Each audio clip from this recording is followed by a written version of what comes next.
Oh, no, I probably would. Okay, state your full name and go. Okay. Good afternoon, everyone. My name is Shelby Slenkamp, and I am a dietetics student here at DeVille College. And this afternoon, I want to point out a few tips, tricks, and tools in order to lower your risk of foodborne illness, otherwise known as food poisoning, that you may be susceptible to in your own home. So we're going to run through some tips about preparing food, cooking food, and then storing and reheating food. So it's up to you whether you want to wear an apron and gloves. What's not optional is washing your hands. So what you want to do is use a good soap. It doesn't have to be antibacterial. All soap is antibacterial. And you want to use hot water soap and wash your hands for 30 seconds or sing happy birthday to yourself 2 times. Another thing that you want to do is make sure that all of the surfaces in your kitchen are clean that are going to come into contact with food.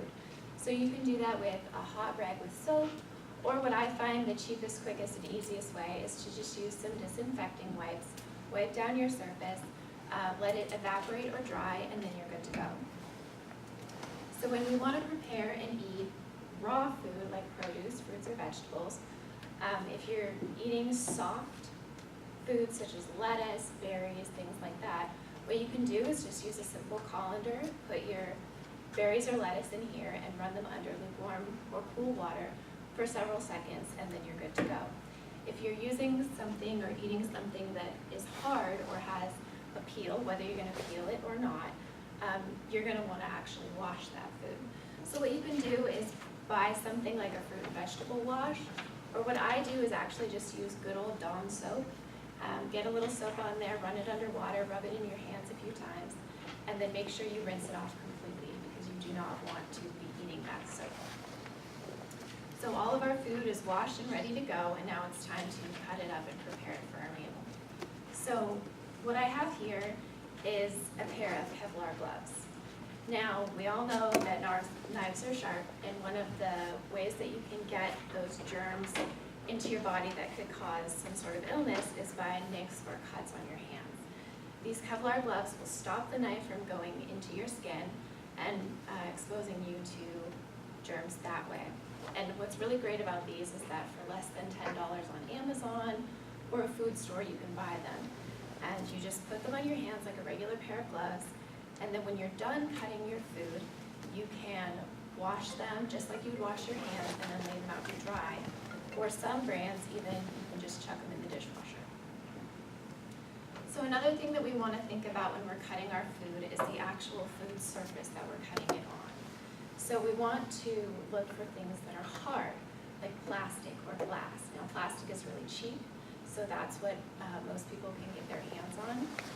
As you can see, this is just a plate, but I use it as a cutting board because it's cheap and cheerful, and again, you can just chuck it in the dishwasher and you're good to go.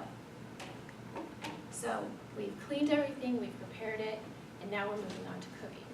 And the most important thing about food safety when you're cooking is cooking things to the appropriate temperatures.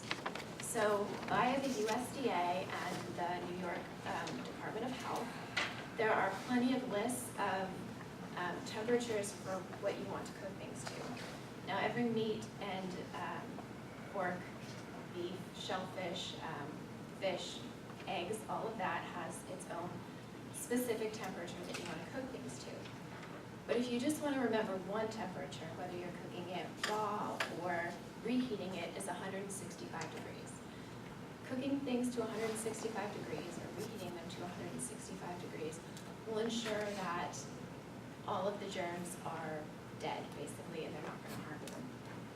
So the way that we test to make sure that things are to the appropriate temperature is using something like a probe thermometer. That's what this is.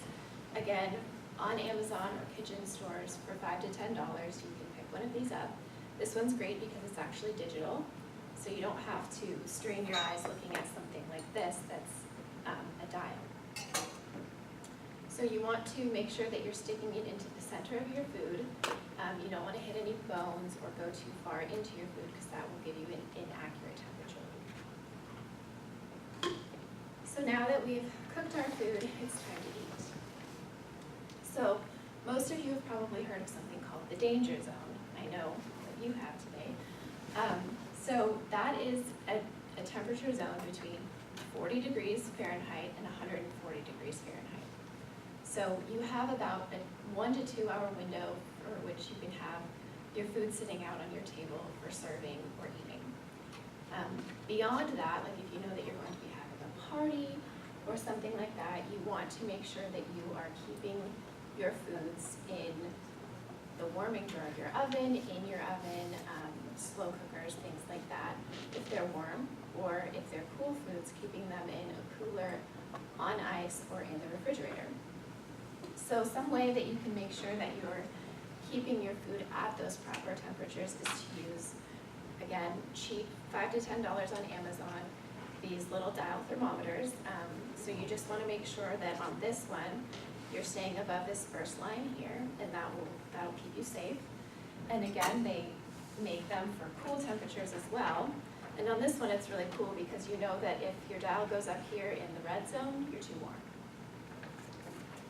So now that we've prepared and eaten our food, if we have any leftovers or meal prepping, you need to store your food. So the best way to do that is either wrapping your food very tightly in plastic wrap or a very tight-fitting lid on a container, such as this. You hear the snap, you know it's tight. And then you want to label it. I don't know how many times I've gone into my fridge and been like, when's that from? And then you open it and you're like, okay, this needed to be thrown out. But when I do, I have two different methods to keep track of the foods that I have.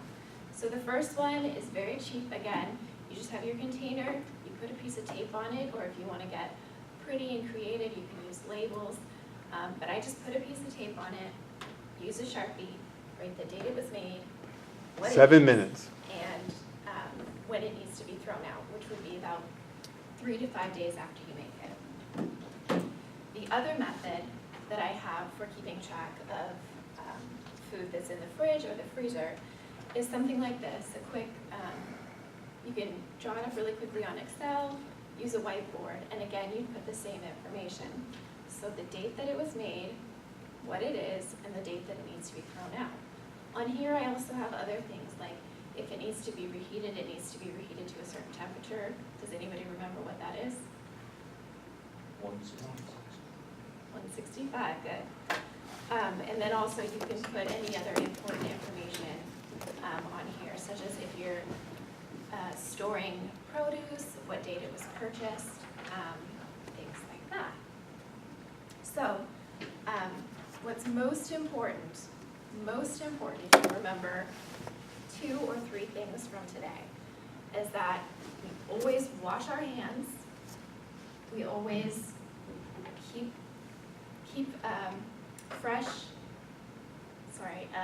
raw food, like raw meat, away from things that won't be cooked, and we use plastic because that is easily cleaned.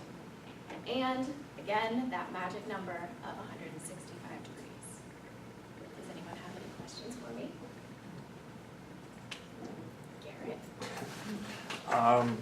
Can you wrap the food in aluminum foil to store it? I would not recommend that because aluminum foil, you can't necessarily get that really airtight seal, and that just exposes the germs to oxygen if they need it to grow. Good question. Anybody else? Yeah? Does storing things in glass containers keep them better longer? I don't know about keeping them better longer. Anything that's airtight, so if you have a glass container that has like a really tight fitting lid, it's going to do about the same job as any other